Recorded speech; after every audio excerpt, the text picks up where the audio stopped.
Disappointment, frustration, and anger. Common sentiments on the Palestinian street. But not only are they fed up with Israel, they're fed up with their own leaders too. Many say the Palestinian Authority is corrupt, oppressive, and has yet to deliver an end to occupation. So how much is the Palestinian leadership to blame for the woes of its people? I'm Mehdi Hasan, and I've come here to the Oxford Union to go head-to-head with Dr. Saeb Erekat, the chief Palestinian negotiator and influential advisor to Presidents Arafat and Abbas. But today I'm going to challenge him on his strategy, his failure to achieve peace, and whether the Palestinians need new leaders. Tonight, I'll also be joined by Professor Rosemary Hollis, a leading expert on the Israel-Palestine conflict and director of the Olive Tree Programme. Sharif Nashashibi, an award-winning Palestinian journalist and Middle East analyst, and Dr. Manuel Hassassian, the Palestinian ambassador to the UK.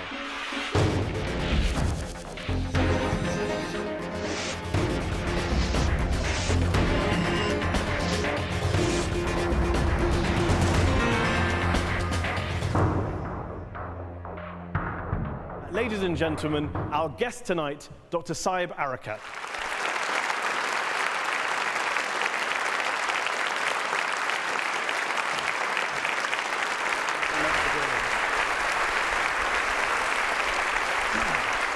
Good evening. Good evening to you. Saeb, you were a Palestinian negotiator at Madrid in 1991, at Camp David in 2000, at Annapolis in 2007. Let's begin by dealing with this question. What did all those negotiations actually achieve? Given the occupation is still going on, stronger than ever before, surely they were a complete and utter waste of time. No, I disagree with you. I think I was 12 years old when the occupation came to my hometown, Jericho. Palestine was cancelled off the map as back as 1948. And I think today when we introduce something about the state of Palestine in the UN, 165 nation states stand tall to vote for us. Mehdi, I was born as a Palestinian, and I'm proud of it for one reason: to put my country with East Jerusalem as its capital back to the map. But what did those negotiations, 20-odd years of Oslo peace process negotiations, what did they actually achieve on the ground? How did they visibly improve the lives of an ordinary Palestinian family in Jericho or Nablus or Ramallah or Gaza City? Well, the purpose of the negotiations is to have the people of Jericho, Nablus, East Jerusalem, Gaza, Ramallah live like you live in Britain. Live normally, to get rid of this ugly occupation, to end this apartheid regime. I'm trying my best to save lives of Israelis and Palestinians. I'm trying my best to deliver a two-state solution. And my question is your best working? Because the occupation seems more entrenched than it was in 1993. Over the last 20 years, 7,000 Palestinians have been killed, 12,000 Palestinian homes demolished, an extra 250,000 Israeli settlers in the West Bank. Israel has been able to carry that out. The argument that's put forward, because you, the Palestinians, gave them cover. You came to the table, you bought them time, they carried on expanding and building settlements, and you gave them cover. I can't give them cover. I'm under their occupation. And since Eve negotiated Adam, I'm the most disadvantaged negotiator in the history of mankind. I have no army, no navy, no air force. My people are fragmented. I'm alone. But the point of the matter, don't blame those who are trying to make peace. Don't blame the negotiations, because negotiation is not an end. It's the means to achieve the end. Blame these Israeli governments and blame these Western governments who still insist on treating Israel as a country above the laws of man. I would share that analysis, but you're the one who chooses to engage in these one-sided negotiations. You're the one who doesn't walk away from the table. Why do I choose to negotiate? If I negotiate with a guy for 20 years, and for 20 years I'm banging my head on a brick wall, I might say, some say, this is pointless. Negotiations is a civilized instrument people use in conflict. And when the matrix of interest between conflicting parties mature to the point where the price of peace is much cheaper than the price of war, we'll have peace. Okay. Well, you mentioned civilized instrument. Just to be clear, because there are negotiations ongoing, have you completely given up the right to armed resistance against this military occupation that you describe, which some would say is a right claimed under international law, which is a right claimed by resistance groups throughout history? I'm just wondering where you stand on violence. Does the Palestinian movement under the leadership of President Abbas recognize a right to resist? There is no single house in Palestine, including my household, that we didn't lose a loved one, that don't have a loved one in prison. As long as there is occupation, there'll be resistance. That's So the our Palestinians right. do have the right? Absolutely we have the right. Absolutely we have the right. Okay. Now, if we want to pursue peace to save lives of Israelis and Palestinians, is that wrong? A lot of Palestinians who I speak to, I was in the West Bank a couple of years ago, they say we're an occupied people. By negotiating with the occupied, you're giving the impression to the world that this is a split between two equal parties, rather than one occupier, as you say, and one occupied people. You're helping the Israeli narrative. No, I don't think so. I'm not saying life is about fairness and justice. As I told you from the beginning when I entered here, Mehdi, I was born as a Palestinian, and I'm proud of being a Palestinian, for one reason, to bring my country with East Jerusalem's capital back to the map. In your 2 decades as a top Palestinian negotiator, correct me if I'm wrong, you've resigned from your post 4 times, most recently in October. 8 times. I believe you've threatened resignation several times. So my question is, what credibility do you have as a negotiator if you keep resigning and then keep coming back to the table? How can people take you seriously? Last time I resigned was in protest of Mr. Netanyahu. Since we began negotiations, he added 10,558 housing settlement units. That's 4 times the natural growth of New York. He killed 36 Palestinians in cold blood. Which is fine. So resign, but why go back again? He demolished 219 homes. And then I submit my resignation to my president. Yeah. All right? And then my resignation is still standing, by the way. But I don't leave my office before some replacement, and I hope they find a replacement. So you're willing to stand aside tomorrow? No, not tomorrow, yesterday. Right now, you are the chief Palestinian negotiator with your resignation letter unopened. What are the current round of peace talks that the world is watching, led by US Secretary of State John Kerry? What do you hope they will achieve? How will they be different to all of the failed peace talks and summits and conferences that have come and gone before? No one benefits more from John Kerry's success than Palestinians, and no one loses more from John Kerry's failure than Palestinians. Yep. That's the truth. So we're exerting every possible effort in order to ensure the success of John Kerry. This man, I've known John for 26 years, all right? And he knows what makes me tick. Do you believe he's an honest broker in this? Yes. John Kerry is a man, Saib, who once said, I will never compromise America's special relationship with Israel. I will never pressure Israel to make concessions that will compromise its securities. He called Yasser Arafat, your former boss, an impediment to the peace process, an outlaw to the peace process. He doesn't sound very neutral to me. I don't think he's a member of the PLO, John Kerry. You asked a question about an American Secretary of State being fair or not. I'm telling you this time. So he's changed? He's changed?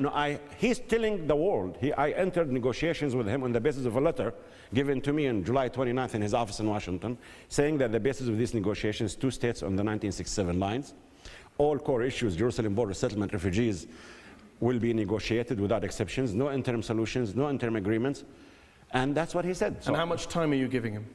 He has till April 29th, and we will not extend the negotiations for 1 minute.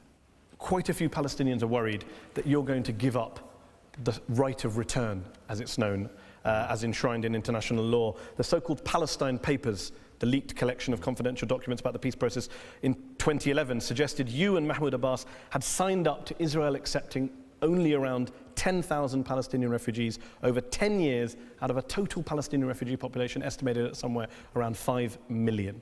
I told Olmert, no refugee delegated me or mandated me to negotiate on his behalf.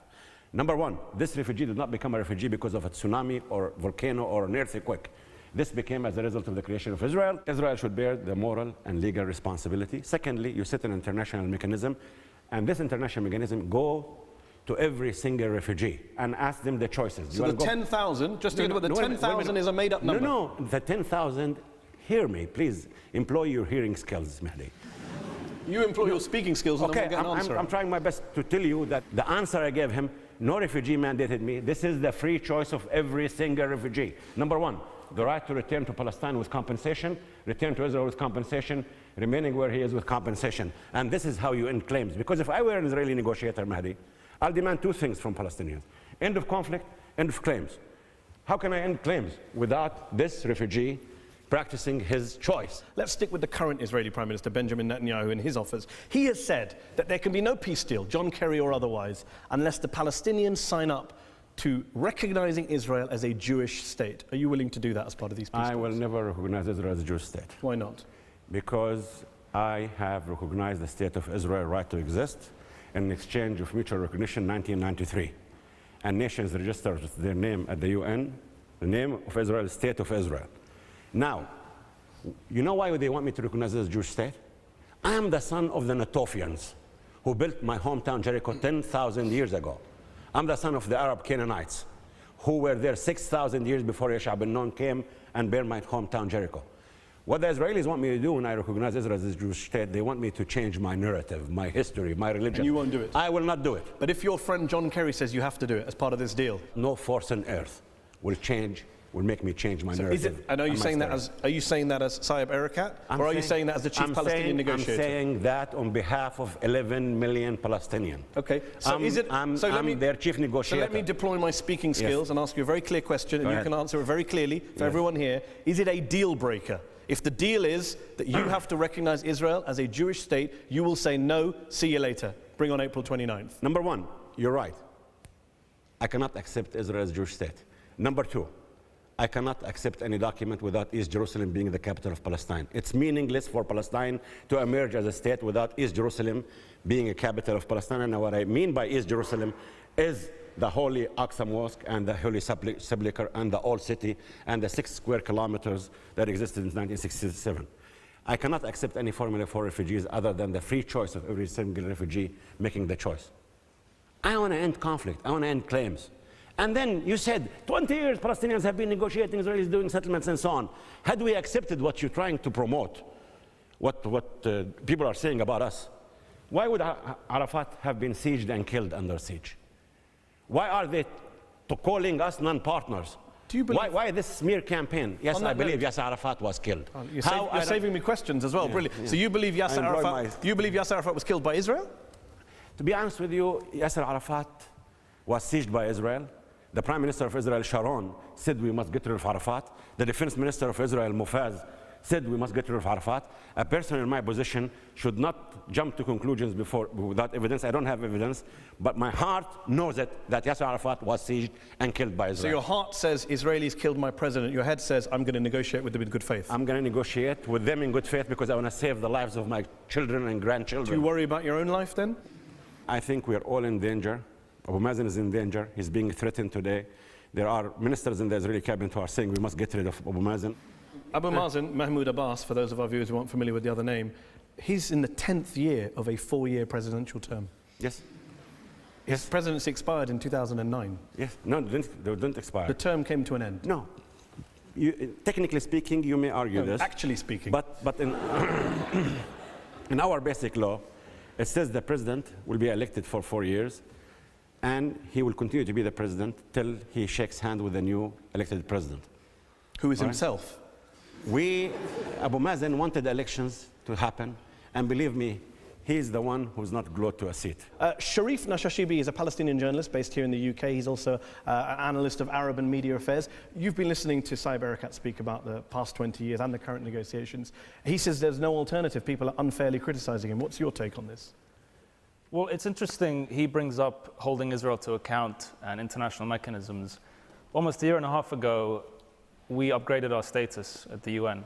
This allowed us entry into the International Criminal Court. We could take Israel to court. Since then, you and the PA have been threatening to do that, and you haven't. How many more settlers do we need to accept? How many houses need to be demolished? How many people need to be killed before we say enough? We have a weapon in our hands that we're not using. It's a potent weapon, and international law is on our side. Why have we not joined the ICC? Why are we not taking Israel to court? This is the alternative we should be pursuing. I think you're absolutely right. A mistake was made by us. And I personally take the responsibility for delaying this accession 9 months. I made the deal personally with John Kerry that if Netanyahu gives me the 104 prisoners before Oslo, we will refrain from going to these agencies for 9 months. I made the deal. I know it's a heavy price. These 104 prisoners deserve this price. Okay, well, let's also hear from Professor Rosemary Hollis from City University, teaches international politics, one of the leading experts on the Middle East conflict in the UK. Why are these talks not also focusing on the issues in legal terms? I have 22 lawyers in my team. They're Palestinians from all over Earth, from Chile, from Argentina, from London, from Paris, from Harvard, from Italy, from Canada, the top of the top. Palestinians who left their offices in New York, in Harvard, in London, and came and they're living in Ramallah, paying their own rents to serve their country. Okay, can I bring in, also on our panel tonight, is Professor Mehdi Hasan, who is the Palestinian ambassador to the United Kingdom. I want to ask you this. Saib says the US and the UK governments can be seen as, he says John Kerry is an impartial broker. You work as an envoy for your people abroad. Do you really see Western governments as impartial brokers in this conflict? First of all, let me challenge the line of questioning here. Because, you know, you have been attacking the strategy of the Palestinians of negotiations. We have realized in 1988, in our 19th PNC, that armed struggle is not going to achieve the Palestinian independent state because we were portrayed in the international community by the Zionist propaganda machine that we are terrorists. We are not terrorists. We said we will politically accommodate through negotiations and practice our universal right for self-determination. We have seen along the practices that the top dog has been unequivocally supported by what is so-called a third party. But we haven't seen the European Union playing an imperative role in creating that balance. Okay. Back in November 2009, you told reporters that the time may have come for President Abbas to, quote, tell his people the truth, that with the continuation of settlement activities, the two-state solution is no longer an option. Those are your words from 2009. There have since been tens of thousands of Israeli settlers added to the West Bank since you made that statement. So why do you continue to push for a two-state solution, which you yourself 4 years ago said, time's up? I agree with you, and I told, actually my last... You agree with yourself, you mean, because I'm quoting your words. No, I agree with your line of questioning now, because I said that. Yes. And actually... You did. My last resignation was because I asked Abu Mazen on November 5th to sign on the accession, and he refused. And I told him the following. As much as we put a strategy, Netanyahu puts a strategy. Netanyahu's strategy is threefold. Number one, he wants a Palestinian Authority without an authority. Number two, he wants a cost-free occupation. Number three, he wants to keep Gaza off the Palestinian space. Which means that Netanyahu is working towards one state, two systems, not a two-state solution. There is no such a thing as a one-state solution. There is a one-state reality. But Israel has three options. Option number one, my option, two states, 1967. Number two, if they want to call my hometown Jericho Yericho and refer to me as Mar Erekat in Hebrew, Mister, talk to me about it. And once I say this, they will tell me, you evil Palestinians, you want to undermine the Jewish nature of Israel. So you don't want two states, you don't want one state. And what's developing on the ground is the third Israel's option, which is an apartheid. And no one in the world has the stomach for such an apartheid. Today, in the West Bank, East Jerusalem, there are roads I cannot use as a Christian and a Muslim Palestinian. Only Jews and Israelis can use. There is a worse apartheid system today in the West Bank and East Jerusalem than that which existed in South Africa. My option is to live and let live. I really want two-state solution. And if it doesn't happen, what is your plan B? If it doesn't, if this negotiations fail on April the 29th, what are you going to do? My plan B, Abu Mazen will sign the 63 letters of accession, including Rome Statute. And I told the Israelis, if you worry about international criminal courts, stop committing crimes. There are Jewish kids today, ladies and gentlemen. They come from London, from Paris, from New York, and they come to the West Bank and East Jerusalem. They burn trees, they burn homes, they burn mosques, and they believe when they're doing this, they're closer to God. This is very, very wrong to any society. And these are war crimes. So that was going to be your pursuit post-April 29th? Exactly. And then once we do this, I'm afraid the authority will collapse. The Palestinian Authority, the one you know, cannot be sustained in its current form because Bibi Netanyahu is changing the role of the PA. The PA was born to transfer Palestinians from occupation to independence. That's the task. Now Bibi Netanyahu wants this authority to pay salaries and to do security and so on. It's not sustainable anymore. And then if you want me to take you into the scenarios of after that, it's going to be very ugly. And mark my words, what's happening in the Arab world is Arabs are democratizing. And anyone who says Arabs are not ready for democracy is a racist. And this is the best thing that happened to me as a Palestinian. All right? It's going to be painful, it's going to be long, it's going to be bloody. We need two things to defeat extremism in this region. One, democracy in the Arab world. Secondly, drying the swamp of the Israeli occupation. Okay. You know, I have 6 grandchildren. The youngest 3 months old, and the oldest is 5 years old. I've done everything humanly possible to avoid the road I went through for them. And the sad thing that aches my heart is I really don't want my children to be suicide bombers. This is too much to do a job for it? You say that you don't want them to be suicide bombers. But there are lots of other ways of resisting, non-violent resistance. One form is the boycott movement, the boycott, divestment, sanctions, the BDS campaign against Israel. You've referred tonight several times to Israel being worse than apartheid. And yet, in apartheid South Africa, the ANC, the National Liberation Movement there, Nelson Mandela, Desmond Tutu, they supported the international boycott movement against South Africa. You say Israel's worse than South Africa, and yet you and Mahmoud Abbas say, don't boycott Israel, we don't support the BDS movement. How do you explain that contradiction? We are with every single legal move any nation wants to take. What about non-nation groups? People's movements? People, individuals, nations, groups. In South Africa, Mahmoud Abbas said we do not support a boycott against Israel. President Mahmoud Abbas said the following: I'm not asking people to boycott the Israeli universities or so on, because I'm engaged with them for this 9 months. Rosemary Hollis, we've been talking about one state, two states. Given where we are now, do you still think a two-state solution is viable, possible? It's very difficult to see how it would work in such a manner that all the Palestinians, including all the refugees, could agree to it. I think we're asking you, Dr. Erekat, could the Palestinians not improve their negotiating stance? Usually when we do in our negotiating behavior, usually we put positions what we want. This time we chose another negotiating behavior. December 8th, 2013, a letter from President Mahmoud Abbas to President Obama, I'm revealing it now. January 4th, 2014, a letter from President Abbas to John Kerry. We said in this letter, Abu Mazen said, not what we want, not what we can, what we cannot do. This is it. It's a moment of truth. Believe me, negotiations are over. We don't need negotiations. It's time for decisions now. So today, it's all up to John Kerry and President Obama. Okay. Sharif, you're Palestinian. Would you rather live in this whole debate about one state, two states, would you rather live in a single binational secular state, or would you rather live in a Palestinian state next to an Israeli state? I mean, the debate has moved on long ago. It used to be about whether one would prefer one state or two states. Now the reality is whether two states is possible, not preferable. Do you believe it's possible? No. We passed that years ago. It's not possible. The occupation and colonization of Palestine is so entrenched. I don't see how that can be reversed. I mean, if you look at the withdrawal from Gaza, there was national uproar in Israel over the withdrawal of several thousand settlers. We're talking about several 100,000 settlers in the West Bank. Okay, well, let me put that point to Ambassador Hasan. It's just not possible to bring about two states, which you're negotiating for. The only feasible solution is a two-state solution. And the dismantling of settlement is not that a big deal, because in second-track negotiations with the Israelis, we have managed to come out with many solutions. The question of equality in terms of transfer of land and what have you is manageable, my dear friend. Okay, well, we're going to take a break there.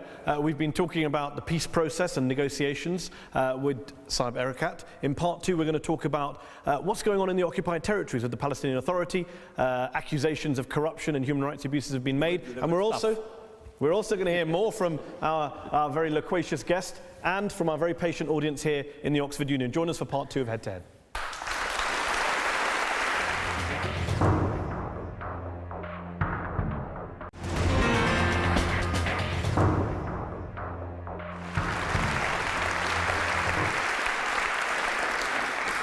Welcome back. You're watching Head to Head on Al Jazeera. We're here in the Oxford Union with Dr. Saeb Erekat, the chief Palestinian negotiator. We've been talking about the peace process, about negotiations with John Kerry, about two states versus one state. I was in the West Bank in 2012, and I found a lot of Palestinians, a lot of young Palestinians, who were angry and frustrated, not just with the Israelis and the occupation and with Western governments, but also with the Palestinian Authority, with Palestinian security forces, over human rights abuses, over a lack of democracy, lack of transparency, corruption allegations. You must hear the same thing when you're traveling through Jericho or Nablus or Ramallah.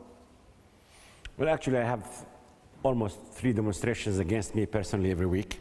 Okay. So I hear much more than this. Look, there were those Palestinians who tried to abuse their offices to gain things they should not, corruption. But I think we are the first Arab society in the last 1,000 years that in the year 2012, 2013, 3 ministers appeared in front of the corruption court, and they were sentenced. I'm not saying we don't commit mistakes. I'm not saying that there are not those who are trying to abuse their offices. I'm not saying there are not human rights violations.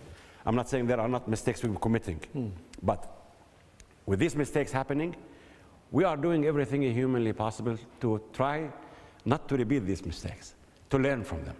You say that, but last year, the polling in the West Bank showed 4 out of 5 West Bankers believed the Abbas administration, the Mahmoud Abbas, Abu Mazen, Palestinian Authority government was corrupt. People have a court in Ramallah called the corruption court. If anybody has a case against anyone, they can carry this case and file with the evidence and go to the court. And they can submit something against President Mahmoud Abbas personally, if they wish to, against Saeb Erekat, against anyone. That's their given right. You say you can submit things against President Abbas personally? Yes, they can. A leading Palestinian businessman, Mohammed al-Sabawi, just recently was arrested by security forces, held for 9 hours in a prison cell, merely for calling on President Abbas to resign. That sounds almost like a police state to me. It's the mistake what happened with this Sabawi, and Abu Mazen personally interfered to release him. What about the other people who've been detained without charge? There were hundreds and hundreds of cases over the years. There were 63 cases. 63? That Middle East International and Human Rights Watch have submitted to us, and believe me, we have followed it case by case. The Independent Commission for Human Rights says 685 arbitrary arrests in the West Bank in 2012 alone. Well, there are arrests. We have, just as I told you, we have normal people who can commit crimes, can be But it's not normal. It's not normal. This is arbitrary arrest, detention without trial, torture, sleep deprivation, beatings, shootings. If someone... Amnesty and Human Rights Watch have all documented this. Oh, look, we have jails, we have people who have been arrested. We're not a country. We have so many restrictions, so many limitations. We have an overloaded wagon. Forces you to torture We people. have an overloaded wagon of complexities. I am personally dealing with Human Rights Watch and Amnesty International.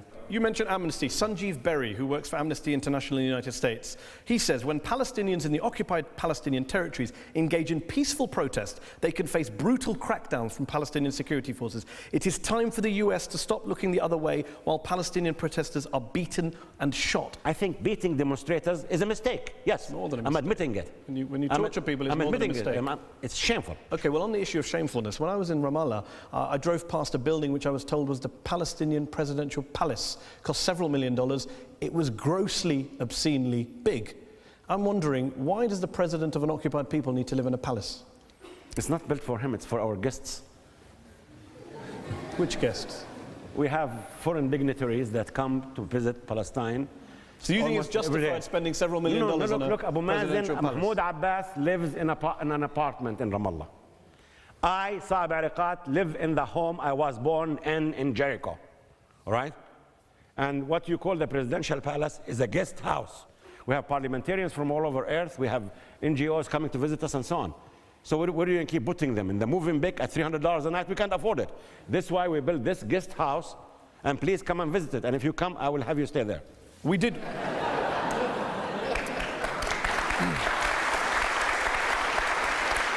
I promise.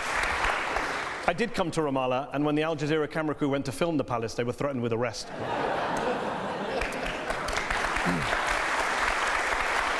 I talked about in part one the Palestine papers, which you urged everyone to go and look at online on the Al Jazeera website. An advert from the guest tonight. Well, one of the documents on there is a conversation between you and David Hale, the US Middle East envoy, deputy envoy, in September 2009, and you're quoted as saying, "We have had to kill Palestinians to establish one authority, one gun, and the rule of law. We continue to perform our obligations. We have invested time and effort and killed our own people to maintain order and the rule of law." It's true. That's true. There were Palestinians who were killed in clashes because we said if we want to build a nation state, we must have one authority, one gun, and the rule of law. In the UK, okay, if a group of people will claim that they want to do something and take into arms, what happens? What happens in any country on earth? Look, the worst thing that can happen to a society is multiple authorities. Ask the United States 100 years after independence. When there were multiple authorities, there were 500,000 Americans who were killed. Ask Algeria two decades ago. Ask Afghanistan what's going on now when people take to arms. Ask India.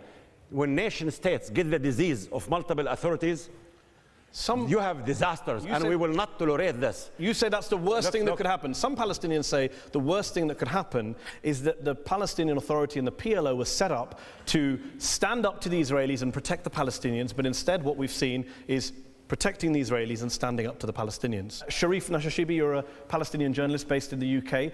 What do you think of the Palestinian Authority's security record, human rights record, and the rest? I joined, several years ago, I joined a UN program that sends expatriate Palestinians to Palestine to help build institutions there. And they placed me in the Palestinian Authority as a media consultant. And I experienced firsthand corruption, nepotism, and ineptitude. And I went to Palestine really wanting to make a difference to my country, and I left completely despondent that the PA had the ability or even the willingness to make a real difference on the ground. And I spoke to many other UN employees, Palestinians, who were in the same program, who were in the Palestinian Authority, who felt exactly the same way. Sharif, it's your country. I mean, you're there as much as I have a duty to do for my country and to get it back. You have a country to do it. So you have no excuse to leave. It's you and me and Manuel and every single Palestinian who believes in bringing Palestine back to the map. We should stay the course and stand shoulder to shoulder. But please, because I'm not sidelined here. I was sidelined Ashraf, in my own country. Let me bring in Ambassador Hassassian, who's here. You're an envoy for your people abroad. Yes. Do you find it difficult to make the case for your people in London or Washington or Paris with all these allegations of human rights abuses and corruption being thrown at you and at the Palestinian Authority? First of all, I represent the entire Palestinian people. So when I speak about Palestine, I speak about every single Palestinian. So from that perspective, let me tell you something. First of all, we are still in the middle of a national liberation movement. The objective conditions that we are living in under occupation, I think your question should be directed towards the human rights abuse and violations of an occupier for almost 5 million Palestinians. There where we have to concert our efforts in fighting our battles. With respect, when we have Israeli guests on the show, we put those abuses to them. Now we have Palestinian guests on the show, I'm putting them to you. Yes, we beg to differ sometimes amongst ourselves, but this is the beauty of pluralism and democracy. Now, nobody says every government is perfect, every country is perfect. There are human rights abuses in the United States, in the UK, in Europe. So we cannot just come and say that the PA is practicing human rights abuses against its people. That's not true. It's looking at the glass as being half empty and not as half full. We have achieved so much as authority to the Palestinian people. If you've been tortured with respect, I'm not sure you would care about whether the glass is half empty or half full. Let me bring in Professor Rosemary Hollis, who's an academic at City University here in London, one of Britain's leading experts on the Middle East and this conflict. Rosemary, same question to you. How much damage do you think these allegations of human rights abuses and corruption have done to the Palestinian cause in the international arena? Not a lot, actually. I think the days when they did the Palestinians the most damage was in the 1990s, when the Palestinians were constantly expected to change and be better in order to meet Israeli requirements for a partner in the negotiating process. Now, there are two things that you... Yep. Please. In whatever order you like. First of all, I'm not going to justify a single Palestinian being tortured. That's wrong. That should stop. And I can assure you that the president of Palestine, Mahmoud Abbas, is personally involved in every single case. I'm not saying that it stopped, but I don't think any of us should justify these things. And I don't think any Palestinian should justify any form of corruption. I don't think so. Mistakes are being committed. And we, Sharif, myself, and all those Palestinians who want to build a nation must stand shoulder to shoulder in order to make sure that the right people are in office in Palestine, and we will make it. Okay, well, on that note, let's bring in our very patient audience here in the Oxford Union. We've been talking about the peace process, negotiations, the United States, one state versus two states, human rights abuses, lots of subjects. Stick your hands up in the air. Let's go to the lady here in the front to begin with. Is there any good news in Kerry's evident determination? And do you carry any faith in a framework agreement that could be established to provide meaningful parameters for negotiations on a final deal? To be honest with you, I don't know. I'm doing my best. I did my best with John Kerry. I submitted everything. I did everything humanly possible to make him succeed. We offered so many things. Up till today, John Kerry did not present any official position to us. So I don't know whether he wants to do framework for negotiations or a framework agreement for permanent status. These are two different things, by the way. Okay. If he goes the path of framework for negotiations, that means he may be introducing new terms of reference for the negotiations, which is something going to be bad. Okay. If he wants to introduce framework agreement on permanent status issues with no interim solutions, nothing else, we will study it. Okay, let's go back But to... he needs to put it on the table. He hasn't done it yet. Okay, gentleman here in the maroon shirt. You mentioned that one of the things we need is democracy in the Arab world. So do you think that we have democracy in Palestine? Are you Palestinian yourself? Yes. And do you believe there's a democratic system in No. place? Look, Hamas is a Palestinian political party. They won the elections. I remember the day that Mr. Haniya came to submit his government for the Legislative Council. I had won the seat in Jericho in the Jordan Valley for Fatah, and I was nominated to give the speech in the loyal opposition. I told him, Mr. Haniya, today you are not the Prime Minister of Hamas. You are my Prime Minister. You are the Prime Minister of the Palestinian people. When Imam Khomeini came to office in Iran, he changed the name of his country, but he committed to all Iran's obligations. So did Nelson Mandela, so does everybody. Please separate between your role as Hamas and as Prime Minister for Palestinians. Now we're asking them for reconciliation. What do we want to do? We want to have elections. Number one, elections is for the Palestine National Council. Wherever Palestinians can vote, they should vote. The 11 million. And that's the key to reconciliation. That's the Doha Agreement. The Doha Agreement... Do you think there will be reconciliation with Hamas? I'm sure there will. Even though they don't support your current negotiations? They don't have to. They don't have to. I sit with Mash'al, and by the way, he's an honest, decent man. I report to him. I report to all my leaders in Palestine. This is my obligation. They need to disagree with me, criticize me, and so on. But yes, we need to have a few years ago, you were all killing each other in Gaza. For PNC, look, when we differ, Mehdi, we should resort to ballots and not bullets. Hamas made the strategic mistake of resorting to bullets. Okay, let's take a question from the gentleman there with the hand up. Yep.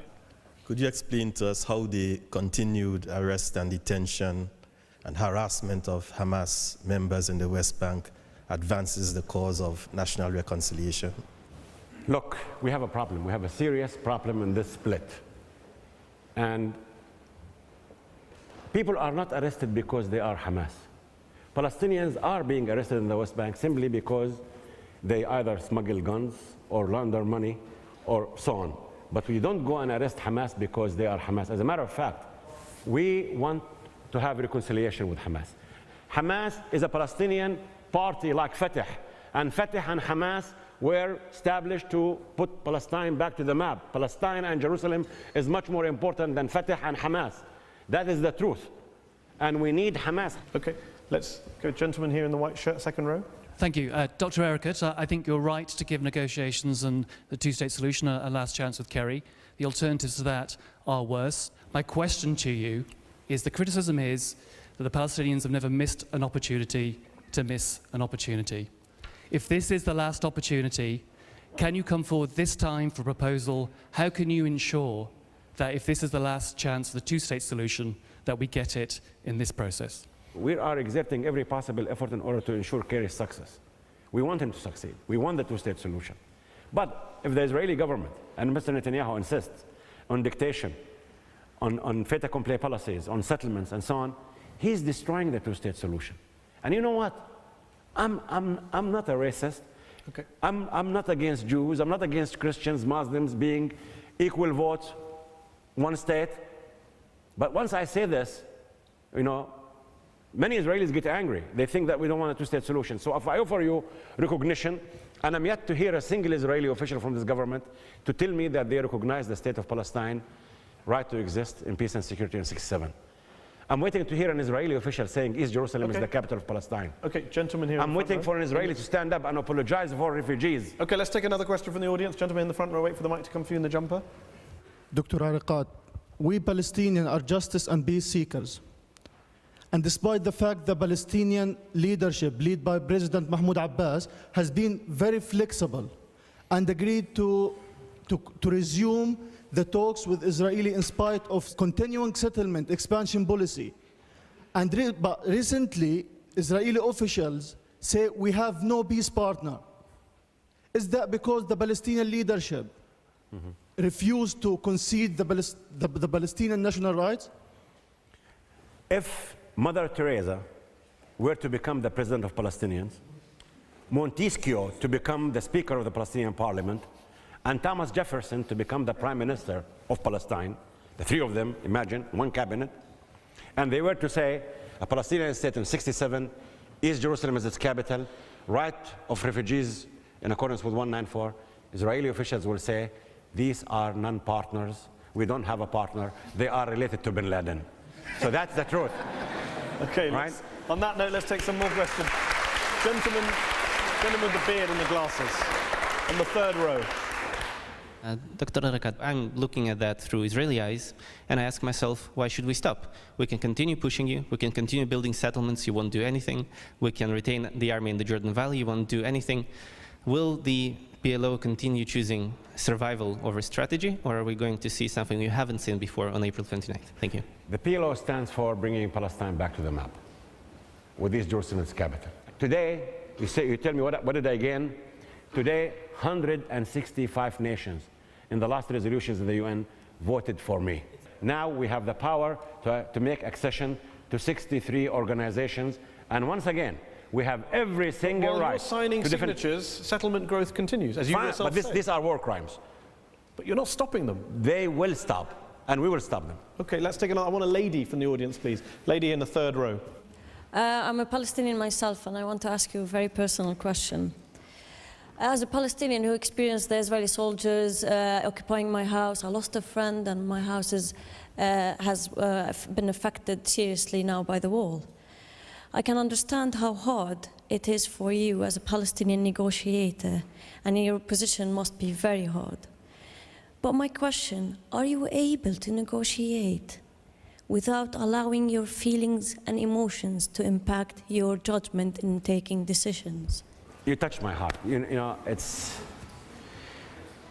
Look, everything I do doesn't paramount to one night some of my colleagues spent in Israeli jails. There are some classmates of mine who have been in jail for 26 years. There have been some classmates of mine who their parents took to the cemeteries. I negotiate in pain, in frustration, in tears sometimes, but I really believe that negotiating in pain and frustration for 5 years is cheaper than exchanging bullets for 5 minutes. We are a people of peace. We're bringing Palestine back to the map, and Palestine will harm no one. Palestine had stood historically as a bridge between civilization, between religion, and there is no meaning for a Palestine to come back on the map without it being democracy, human rights, you believe that accountability, will happen in your lifetime? Transparency, the rule of law, and women's rights. You believe a free Palestinian state in your lifetime? You look like one of my daughters, all right? And that's my promise to you and to my grandchildren, that Palestine will be a country of accountability, transparency, women's rights, human rights, and I will believe this will happen in my lifetime. This will happen. Let's go to the back. Gentleman right at the back with the green shirt and the glasses on. Wait for the microphone to come to you. Despite the challenges and obstacles faced, that somehow a two-state solution can come to fruition, are you confident that the ordinary Palestinian would agree and would accept such an agreement? Once an agreement is reached with Israel, sir, we're going to put this agreement, as President Mahmoud Abbas said, to a national public referendum for Palestinians anywhere they live and anywhere they can vote. And that's the truth. We're going to put this agreement to a national public referendum where all Palestinians can say yes or no. And who's going to vote in that referendum? Any country that would allow us.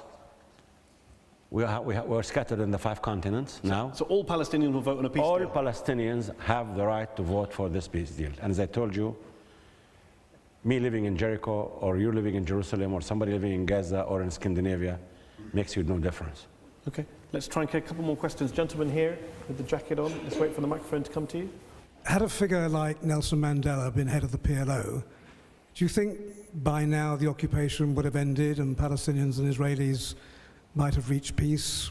As I told you, if Mother Teresa were to be running Palestinians, and as long as the Israelis feel this sense of impunity, as long as your countries in the West and the Western values continue to treat Israel as a country above the laws of man, why, I don't know, but that's your values. I don't know. Look, Mother Teresa didn't run the Palestinian Authority. Nelson Mandela didn't run the Palestinian Authority. Yasser Arafat did. Yes, yes. He made a lot of mistakes, something we haven't had time to talk about tonight. He made a lot of mistakes, did he not? Look, Yasser Arafat is the father of the Palestinian national movement. Yasser Arafat is the man who brought Palestinians back from refugees to a people with national rights. Yasser Arafat is the courageous leader who recognized the two-state solution. Yasser Arafat is the one who put us strongly on international law as the basis for a solution to the problem. Failure. Look, Yasser Arafat was killed because he stood fast for Jerusalem, for refugees, for our rights. And I'll tell you a joke to end. Please do. A Palestinian and Israelis go to a Western movie, cowboy, and the star is running. So the Israelis, as usual, look at the Palestinian and tell him, in 60 seconds, he will fall from the back of his horse, $20. And the Palestinian immediately provoked, yes, you're on. So in 59 seconds, the star fell from the horse. So the Palestinian carries the $20, when I give it to the Israeli, and the Israeli's conscience, feelings, guilty. No, I can't take it. Why? So the Israeli said, I don't want to cheat you. I've seen this movie before. So the Palestinian looks at him and said, I also saw it before, but I thought he would learn from his mistakes. And the minute we will learn from our mistakes, we are bringing Palestine back to the map, and that we will. Well, just before we finish, on that very subject of mistakes, let me ask you one very final question. What is your biggest personal regret? There are many personal mistakes I made. I did not prepare Yasser Arafat for the Camp David. We prepared him for everything except that when they came and said underneath Haram al-Sharif there is a Temple Mount, I decided to ignore this point. I didn't think they will bring it, and this turned out to be one of my biggest mistakes. This is one of them. I'm going to have 3 volumes of mistakes one day published. And you do believe that in your lifetime there will be an independent Palestinian state? Absolutely.